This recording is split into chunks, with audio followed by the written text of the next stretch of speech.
you're neurodivergent, you know the strengths that you bring, especially in C-suite and executive level.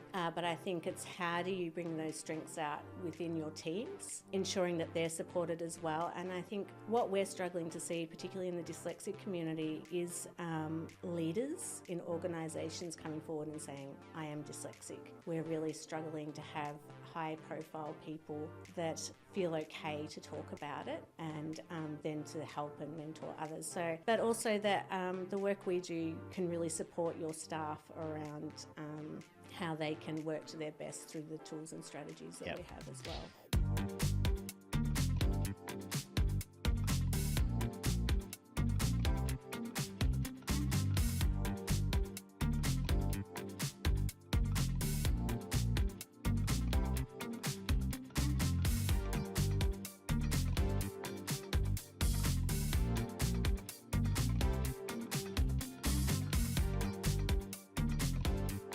Shea Wissell, welcome to the Mentor List. Thank you. Thanks so much for inviting me on.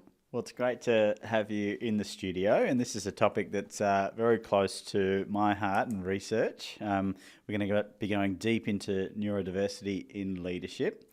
We're going to sort of cover a whole range of topics, including, you've written the book, which is not a neurodivergent friendly name, Insights into Hidden Disability in and Out of the Workplace.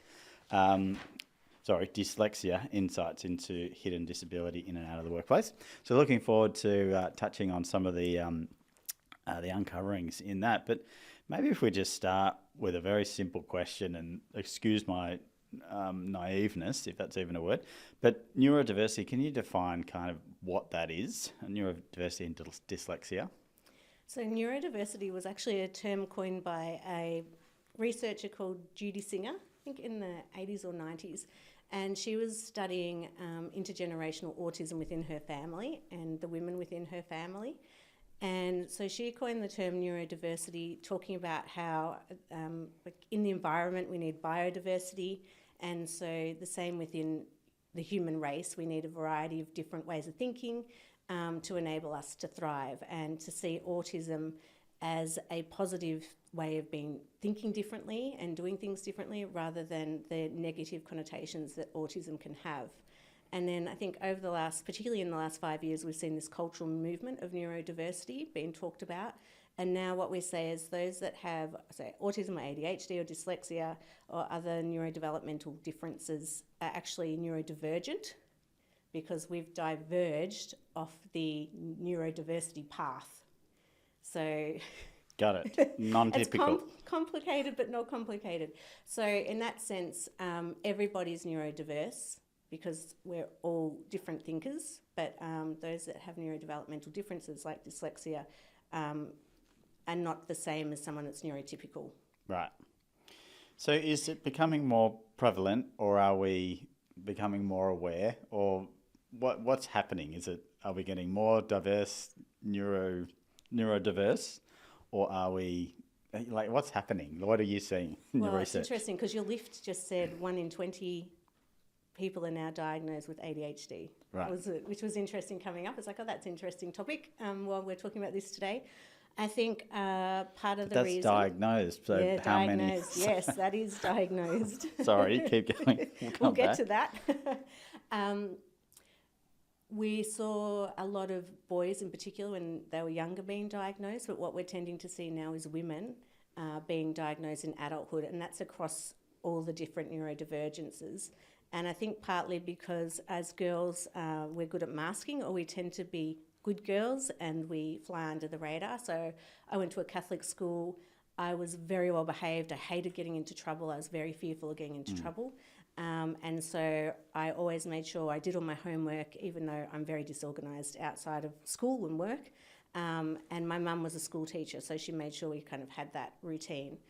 So girls are really good at covering up our differences. But as we get into adulthood, particularly if we have children, we might see those differences in our children and we start to think, okay, that could be me, because it's highly genetic. They're all highly genetic.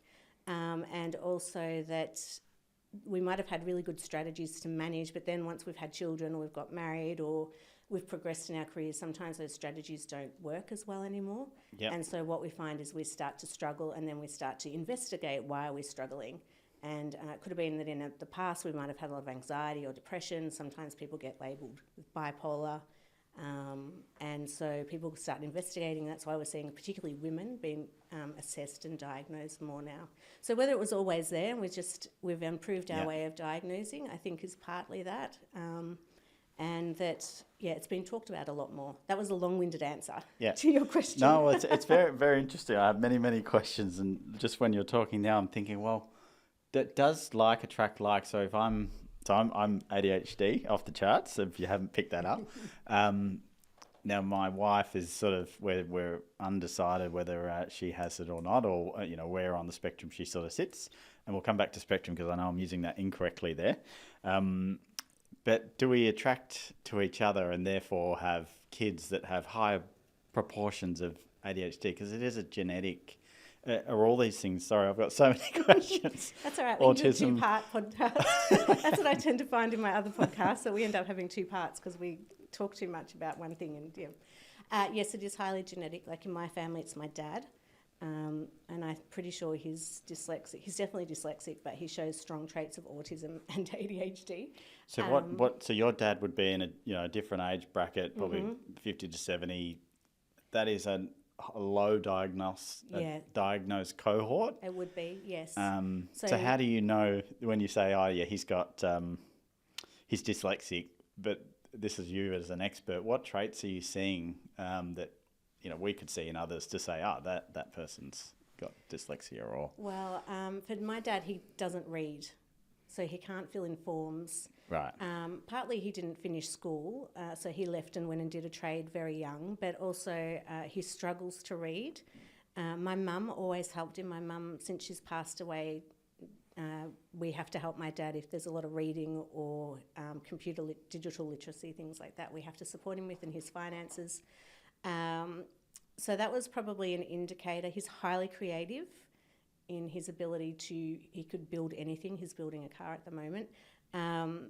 But he just couldn't manage day-to-day activities. Yeah. And also, as we've expanded more into ADHD and autism through our work and through ourselves and understanding more, a lot of my dad's social cues aren't there. He can't follow social cues. He has to stick to one topic. He gets highly fixated. He's highly routined. So if he's out of routine for a few days, he doesn't seem to cope. So lots of different indicators that he's quite neurodivergent. And one of my brothers is dyslexic. He was diagnosed. And now that we've learnt more about autism, we can see some traits in him, not that he'd want me to say that, but like he loves everything white. Right. He's always had lines of white runners. He's very routine. He's never late. He's always early. Because isn't late a ADHD kind of tendency? Yes, yeah. time blindness. Yes. But for him, he's very much early. He's never late for anything. So there's lots of different traits that we see in our family, and some of my nephews have been diagnosed with dyslexia. So it's quite strong genetically. But going back to your point about like, I think the research tells us that particularly dyslexics, we tend to associate with people that can help us. So like my dad married my mum who supported him. And so it seems to be that a neurotypical, which my husband hates that term, but people that aren't neurodivergent can either go to someone that can kind of support them with those things. And that's what the research has said with dyslexia. But my friendship group, as I got diagnosed and as they've gotten older, a lot of my female friends have recently been diagnosed with ADHD and dyslexia. Right. So I tended to have a cohort of friends that were quite neurodivergent. And my husband always says, do you just attract these people into your life? And maybe we do to a certain point. Yeah. Whether it's, trying to find your own tribe, really, which is really important when you feel different. Yeah, so we've got a fantastic tribe or membership base here of entrepreneurs and CEOs, and I'd be interested, from your perspective, and we've had some of our guest mentors openly speak about, how they've got ADHD and they see it as their superpower, and they also have their methods for dealing with some of the challenges with that. And I heard it, one of our mentors, Adam Bennett, who runs one of our Sydney C-suite groups, he sort of said, Dave, I was telling them about my issues and I'm spilling the beans with him. he said the cost of focus is peripheral vision. And I thought that was like such a nice summary. But maybe, sorry, it's a long-winded question, but is it a higher percentage of, non-neurotypicals or neurodivergent individuals in these senior roles, or is that sort of the exception rather than the norm? What are you sort of seeing in the research? Well, the research tells us there's a high percentage of entrepreneurs that are dyslexic, ADHD, and autistic as well. We're seeing and there's a lot of high-profile people like Einstein, Steve Jobs. Sorry, his name went out of my head. So there's multiple high-profile individuals that we've seen that have some type of neurodivergence. Yep. And I think in executive and C-suite roles, especially if they've created their own business, then there's a high chance that they could be neurodivergent, whether they've been assessed or not, or had access to that, because it's quite expensive when they're younger, is a different story, which is what comes back to that cohort of undiagnosed people that we work with. But yes, we tend to see a big cohort. Yeah, and I mean, talking about diagnosed, undiagnosed, I imagine there's a range of, everyone has flavours of both non-divergent and neurotypical. But from your perspective, I found out about ADHD through my daughter because we were doing an assessment and we're trying to work out her learning styles and how she can do better in the way she applies herself at school.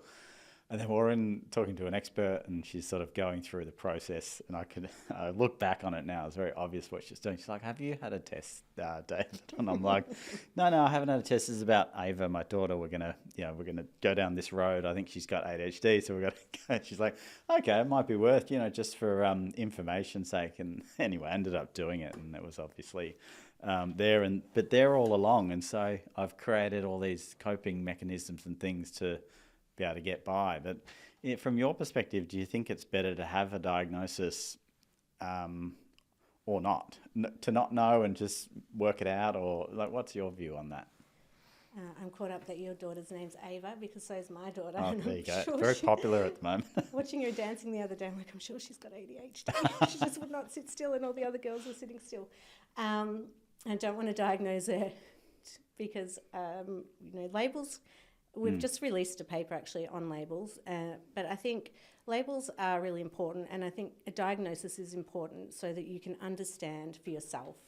And I think because we have these labels put on us, particularly in childhood for kind of our generation where we were dumb, stupid, lazy, careless, why haven't you proofread your work? Surely why couldn't you see that was I said, my brother, I was helping him with his writing, and I put Dear Dairy throughout his whole essay. It was supposed to be Dear Diary. Right. So it's like we're constantly told we're doing things wrong. And if we don't get a diagnosis, then all of those negative terms are internalised, and that can come up in many different ways, through post-traumatic stress syndrome as adults, through depression, anxiety. We see high rates of attempted suicide as well, so significant mental health problems. And part of that can be because we've internalised this self-concept that we're not good enough. So when we get a diagnosis, we can actually say, it's not me, in that sense that I'm not dumb, I'm not stupid, I'm not lazy, because we're trying really hard. We actually work a lot harder than people that aren't neurodivergent to manage in life, whether it's remembering our keys or, being able to do a 9-to-5 job, which isn't the best structure for us. And we have to put in a lot more energy to make sure we can sit and finish that task, or start that task, or read that document, or have it proofread before it goes to the board. So there's lots of things we're doing that other people don't have to do. And so I think having a diagnosis enables us to see that it's not us, it's a difference that we have, and that there are tools to manage it now. And I'm not dumb, I'm not stupid, all those labels that can be attached to you as you progress into adulthood. And we still see in adulthood. And you mentioned sort of 9-to-5 work, so we're sort of getting into the workplace.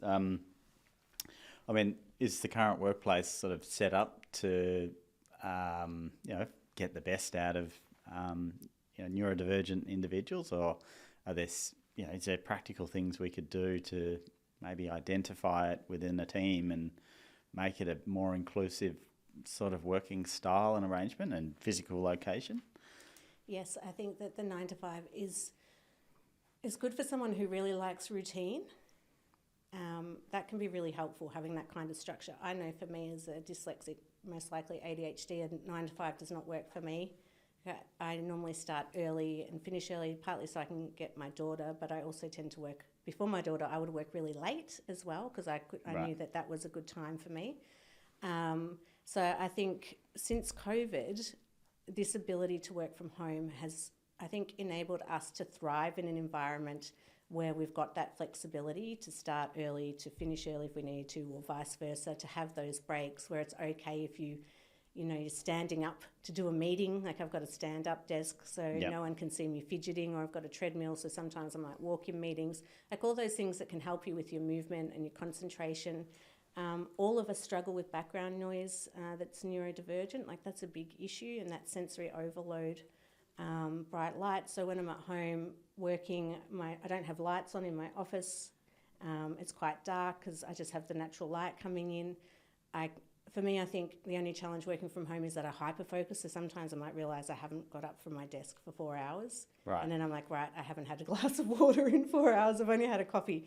So that can be a challenge. But being able to work from home, I think, enables us to be really productive in a way that we haven't been before. And ideally, if I didn't have my daughter, I would have a nap as well. I am really good at napper. That's how my brain has a break. The European circadian rhythm, I think.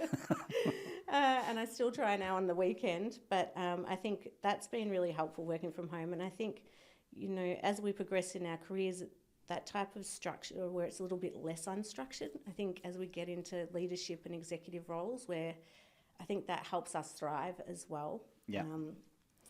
For some neurodivergence, for those that are autistic, that process and that routine is opposite for them.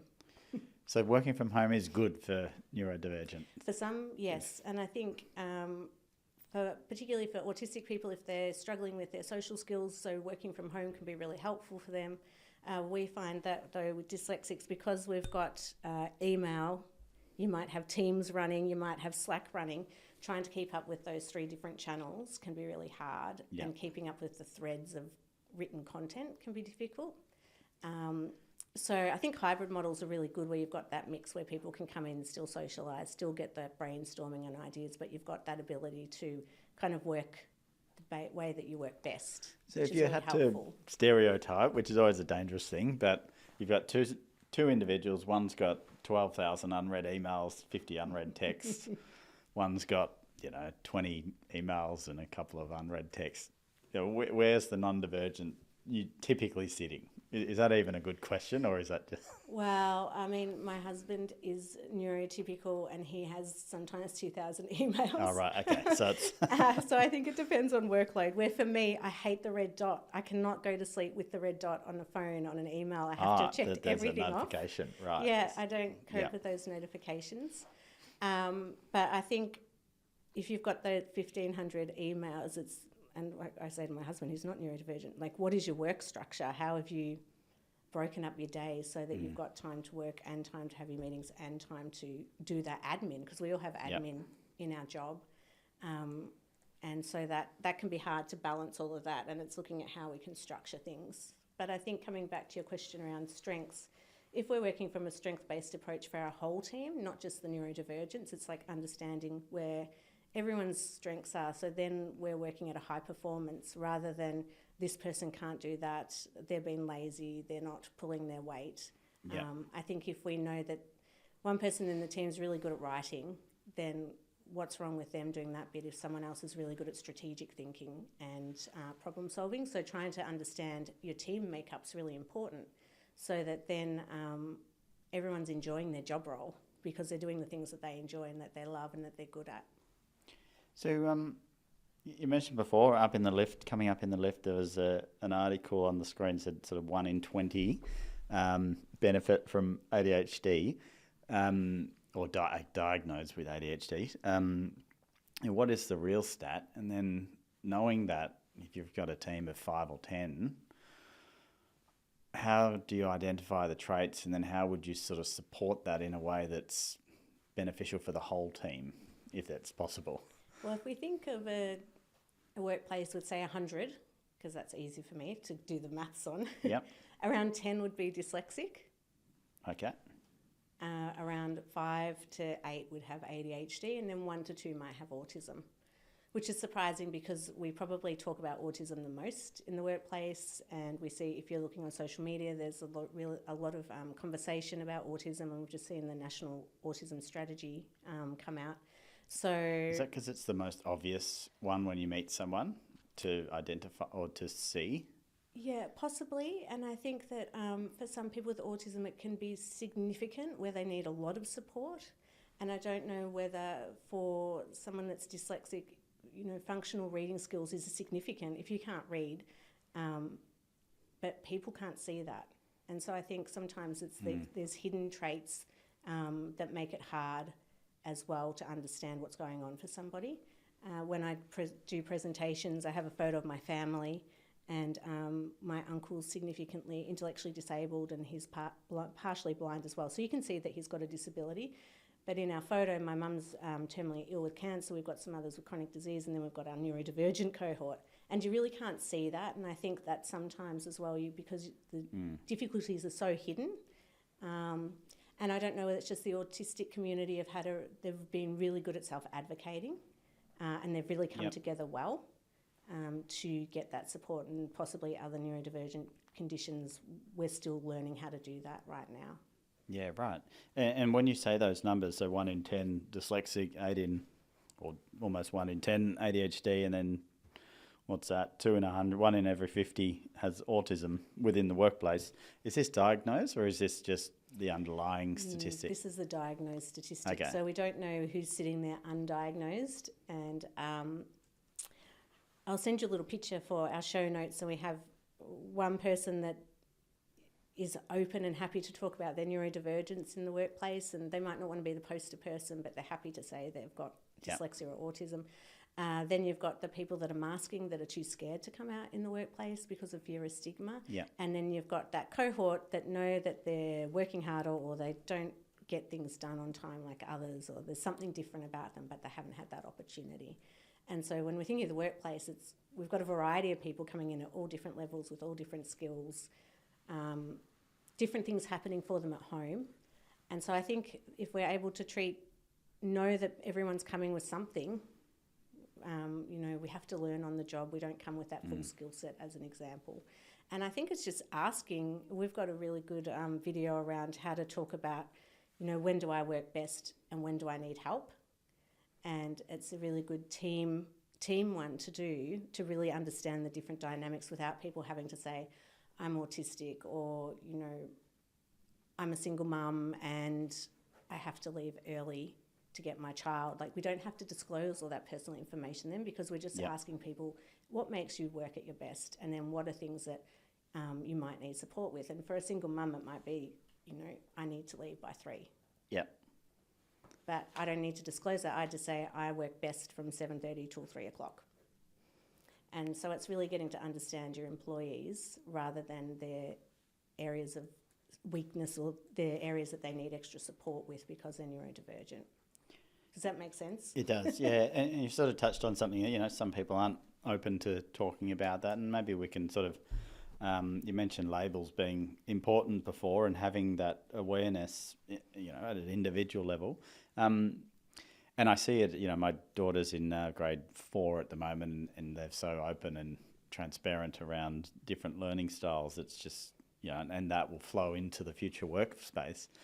But maybe we can talk about sort of some of the stigmatism, what's happening from a broad overview with awareness of these different neuro styles. I think, for me, the reason I started this work was because there was such a significant lack of awareness and understanding of dyslexia. And I have dyslexia and dysgraphia.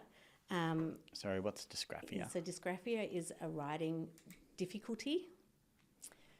And so for me, my dysgraphia actually impairs me a lot more than my dyslexia. So dyslexia is around reading and spelling and grammar, where dysgraphia is putting sentences together properly. So like tenses correctly.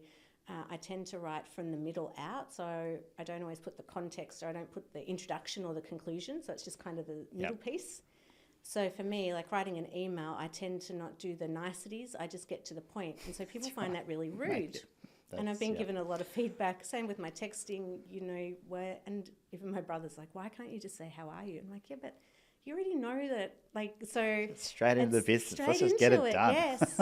And that works really well for some people. Yeah. I find working with male colleagues, that works really well. Yeah. And I can just be that direct. But for other colleagues, it's putting the beginning and end that's really important. And again, it's how we work differently. So my dysgraphia means that I've always had to have people proofread and edit my writing for me. AI now has made me very independent. That would be supercharge your ability to be direct, and it would add all the fluff around it. Yes, it does. Goblin Tool is my go-to for everything now. But before it was my mum, so she helped me with all my writing throughout secondary school and through university. And then when I went to do my doctorate, she handed it over to my auntie and said, I can't help you anymore. She already did 3 degrees with me. But for me, as I was going through my career, I kept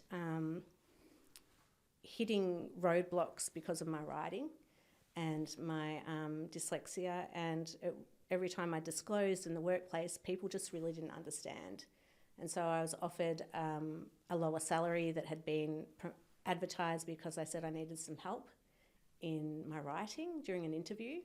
And so I had to wait for 6 months till they gave me the actual advertised salary because they wanted to see how much support I needed. Right. Oh, my gosh. I've been told by another manager that they needed a few stiff drinks before they read any of my work. And this is disclosing that I've got this difficulty. So I kept being told I was different or I wasn't doing my job properly or that I wasn't at the expected standard in a manager or senior role because of my writing. And it was really because of that lack of awareness and understanding of dyslexia and dysgraphia and neurodivergences that led me to do this work, because it's still, no one knows that 1 in 10 are dyslexic, and yet it's our highest prevalence in our community. And just on that sort of stat, because we talk about sort of pairings of neurodivergence. So when we say 100, 10 are dyslexic, around 10 have ADHD, they're not necessarily different people though, are they? Or there could be a pairing because they come in pairs, don't they? Yeah, sometimes, so it's highly, it's very rare that someone only has one. That's just maybe they haven't had the opportunity to be assessed for more than one because assessing is expensive. But no, they're just the standalones. So I don't know what the stats would be. So if you think of that cohort of those 10 dyslexics, they might already have they may have ADHD, but they haven't been assessed for it. Yeah. So the stats at the moment aren't telling us, okay, so what are the prevalence rates of people with multiple differences? Yeah. And that's something that would be really interesting to look at, because we know that they correlate so highly. And so if an individual's sort of listening in and they're sort of resonating around sort of neurodivergence and maybe sort of thinking, well, that probably sounds a little bit like me. What sort of activities and tools and frameworks do you see undiagnosed ADHD or dyslexic individuals working with to make them super effective? Because there are a lot of high performing neurodivergent individuals out there. What have you sort of picked up along the way that you think, oh yeah, that was quite clever because that plays into a potential weakness, or I don't know. I think once you get into the higher levels of a workplace, an EA really helps. Right. Really helps. But then the challenge is being able to give the right directions to the EA to be able to do the stuff that you need help with. I think also, you'll see people in those areas working long hours to keep up with the work as well, because it's a high-pressured role that they're in, and there is a lot of work. Reading tools, so you might see people, and this is what we work with. A lot of the times, the executives we work with, they may not have known what the tools are anymore because they've had all these strategies in place where they've had an EA or they've had a colleague proofread things, or there's been a support team around them. Yeah. And sometimes you don't know that you've created a support team. Like when I used to go into jobs, I made sure I knew I was friends with the IT person because they could help me, and then someone in administration that could check things for me. And then usually someone in the team as well that I could ask, could you just read this quickly? Yeah. So I think we build little teams around us, intentionally or unintentionally, that can help in managing the things that we're not as good at. And then really fixating or being strong in those areas that you need in leadership that kind of help you manage it all out. But there's lots of tools now that, particularly with AI, that help where we just, a need for an EA is not as strong maybe now because there's things we can do independently. Yep. Oh, fantastic. Well, thank you for sharing that. So we're going to move now, or maybe before I do, was there any questions that, you were thinking on your way in? I hope Dave asked me that because that's an area I'd like to sort of explore just before we move into the short answer questions and start talking about your recent book you've published. But was there a question, maybe this is a choose your own adventure. I mean, I got excited and asked you a lot of questions in a short amount of time, but is there an area you'd like to sort of share? I think having whether you're neurodivergent, if you're neurodivergent, you know the strengths that you bring, especially in C-suite and executive level. But I think it's how do you bring those strengths out within your teams and ensuring that they're supported as well. And I think what we're struggling to see, particularly in the dyslexic community, is leaders in organisations coming forward and saying, I am dyslexic. We're really struggling to have high-profile people that feel okay to talk about it and then to help and mentor others. So I think if you're someone listening and you are in that space and you do feel comfortable, please come out because we need your voice, but also that the work we do can really support your staff around how they can work to their best through the tools and strategies that we have as well. And again, typically stereotyping now, the leaders in C-suite and exec roles at the moment are a certain age bracket and not necessarily a big diagnosis cohort. So it could be a really... And let's say there was a bit of a thought about, maybe I do have, one of those things. How would you go about exploring that further? Is it a Dr. Google thing, or do you go through your GP, or what would you sort of, what's a good path to just, find out some more? Well, come to us and we'll help you work through the path. I think it depends. We provide dyslexia screening, which a lot of people are coming through. We've got a high proportion of women coming through at the moment, and that gives you a likelihood of dyslexia. And we also look at your family history, and that's done with the clinical psych. If it's ADHD, probably your GP, because you do need to have, if you'd like to try medication, then you need to see a psychiatrist, and that is a bit of a wait time. But you can start the journey with the psychologist. They also do part of the assessing, as we were talking about before. And for autism, I think going to your GP, because generally you need a couple of different specialists to help with diagnosing that. So your GP is a good starting point. And then there's ADHD Australia. There's a lot of different autism organisations that people can Google that might help as well. Okay. Fantastic. Thanks for sharing. We'll try and put some links up in the show notes as well for those that are curious to learn some more. And maybe just a final question. We'll move on to sort of some of the short questions. But maybe, what's the future of neurodiversity? Where are we heading? Oh, wow, that's an interesting question considering what's happening overseas at the moment. But I think I started this work probably 8 or 9 years ago, and the shift has been since COVID. Like, the conversations we're having now didn't exist 8 years ago when I started. So I think there's never been a better time, I feel, to be neurodivergent, partly because of the tools that are now available to help us succeed, but also the conversations are being had, whether it's with DEI teams or people in culture or leadership.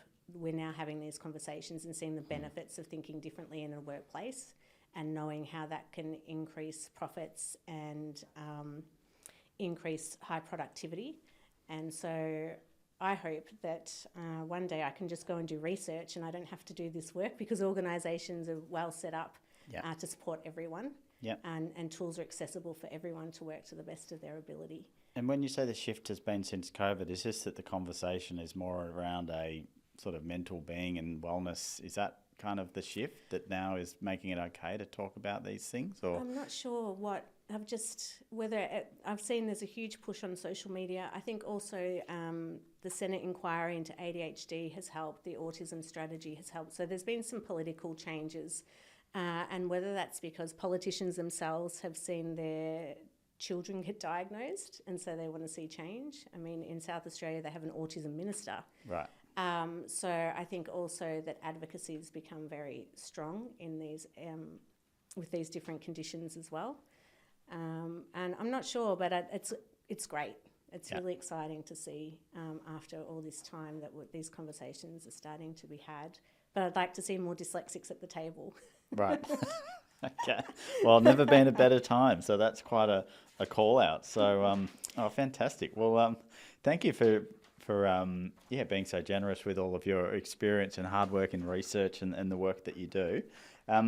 Maybe we'll just switch to 3 short questions. One's, is there a quote that you'd like to share with the listeners? Oh, a quote. Now, I'd have to go into my book. There's one from Maya Angelou that we always share in our presentations, and I'm not going to get it right, so sorry, but it's around people won't remember what you did or who you are, but they'll always remember how you made them feel. Mm. And I think that's really important in the workplace, because you'll always remember how someone makes you feel, or in school or in society. And we want to make sure that people leave our workplaces feeling good about themselves and what they're doing. Very nice. That's the same quote as our chairman, Mike Smith, shares as well. Oh, there you go. So he'll be able to tell me I've got some words mixed up in there. No. Well, that's. I think the general gist is that his other one is, everyone's got a plan to get punched in the face. All right, next question. So what advice would you give to your younger self, or your younger non-diagnosed self, or non-enlightened self? Yeah, I wasn't diagnosed, so I was 27. So I think I would tell my younger self to be more confident and that, if someone had said to me at 27, after I had my mental health breakdown, after I was diagnosed, that, in 20 years' time, you would have written a book, you would have done your doctorate, you have seen successes that you would have never imagined. Sitting in that hospital bed, I would not have believed it. So I think for my younger self, it would have been building that self-worth and that self-confidence, because I didn't know. I just knew that I was different, and I knew I just couldn't do things like everyone else. Yeah. So it comes back to, that opportunity of being diagnosed young, so we can build that self-confidence and that self-worth. Yep. Well, speaking of confidence and self-worth, the next question is your favourite, if you could share a favourite book, which obviously would be the one you wrote, because I can imagine the time and energy and passion and focus that that would have taken. So maybe just share a bit more about your book, about maybe if there's particular insights that you could draw out for us. I know we're getting the short form of it, but it'd be great to find out a bit more. Well, as someone with a reading difficulty, I actually do love to read, and I now listen to a lot of audiobooks. But yes, I think my book, Dyslexia Insights into the Hidden Disability in and Out of the Workplace, is a big mouthful. And it's really because originally the research was based on looking at workplace experiences for the first time in Australia, and adults and what they were going through in the workplace. But over the period of time that we did the research, we were able to unpack so much more about mental health, about childhood experiences, about educational trauma, areas that we'd never spoken about in Australia before from a research perspective. And so that's why the title ended up being so long, because we couldn't. For my thesis, I could only talk about the workplace, but for the book, we wanted to talk about the journey into adulthood. And so the first part is really that journey. What do labels mean? What does the term superpower mean? Should we use it? And then into the workplace, across the whole employment life cycle, that there are challenges for people with dyslexia that we didn't know about before. And I was really fixated on retention, because that's the challenges I'd had in staying in a job. Yep. But what we found was there's significant barriers being put up across that whole employment life cycle, and then there's strategies and tools in there to help. Okay. Which, for me is exciting, because it's something that's never been written before. Yep. It's not anything we've seen in Australia before, and it really does start to highlight that there's other neurodivergent conditions that we need to be looking at in the workplace, not just autism and not just ADHD, because they're the ones that are, I don't want to say flavour of the month, but they're the ones that are spoken about the most at the moment. Yeah. Oh, thank you, Shae. And we'll put a link to, if you want to go through and get a copy of your book, and you can purchase that online. Okay, we're about to move into the rapid fire, which is 60 seconds of as many questions I can ask you as quickly as possible to get into your psyche. Oh, we actually stopped watching. Wow. Yeah, oh, this is like very serious. Okay. Okay. These are big words. Neurodivergent leadership or traditional leadership? Neurodivergent leadership. Not sure what that is. Do I have to say the whole sentence? Just one or the other. Option one. Yep, okay. Structured workplace or flexible environment? Option two, definitely. Diagnosis or non-diagnosis? Diagnosis, if you can afford it, is really important, but we know there's barriers to that. Creative problem solver or analytical thinking? I have to go with my personal preference of creative problem solver. You're laying context on this. I love it. Empathetic coaching or traditional training? Empathetic coaching. Inclusive policies or standard practices? There's definitely option one. Yeah. Office support systems or independent strategies? Both. Early intervention or late identification? Early intervention for sure. Celebrating differences or conforming to norms? Celebrating differences. Wow, these questions That's are really part of loaded. our values. Has someone been looking at our values? Yes. Neurodiversity awareness is in business or still under the radar? I think it's still under the radar for a lot of people. Entrepreneurial mindset or corporate career? Entrepreneurial mindset for sure. Strength-based leadership or skills-based leadership? Strength-based. Workplace accommodations or self-advocacy? Both. Open plan or offices? Oh, an office for me, but open plan for everyone else that likes it. Audio book or physical book? Depends how you like to learn. I like both. That's a tough one because you got to say physical book because that's what's out there in the market for you. Well, we have gone to ebook on great. Kindle, and we're supposed to be on Amazon at any minute. And I am doing Audible, but I have to use my own voice, I've been told, so it's going to take a bit of time to do. Cool. Oh, good. Well, it's good to get some practice on the mic today for that. Well, Yes. Thank you for your time today, and thank you for going into a topic which is obviously a sensitive topic for some individuals, and I hope sort of the listeners can listen to this. As I mentioned, I've got ADHD and probably a couple of the other things, as we mentioned. There's a bit of pairing, undiagnosed. So my questions are, coming from a place of innocence. So if you're sort of listening in, I hope that you've enjoyed today's conversation. Maybe there's some practical things that you can take away from that. But Shae will put some notes around how people can get in contact with you, how they can get a copy of your book. But yeah, thanks. Did you have any closing remarks to finish us up? And I think those last 60-second questions really gave an insight into what we should be doing in the workplace. Great. So thank you for the opportunity. It's been great. Thank you.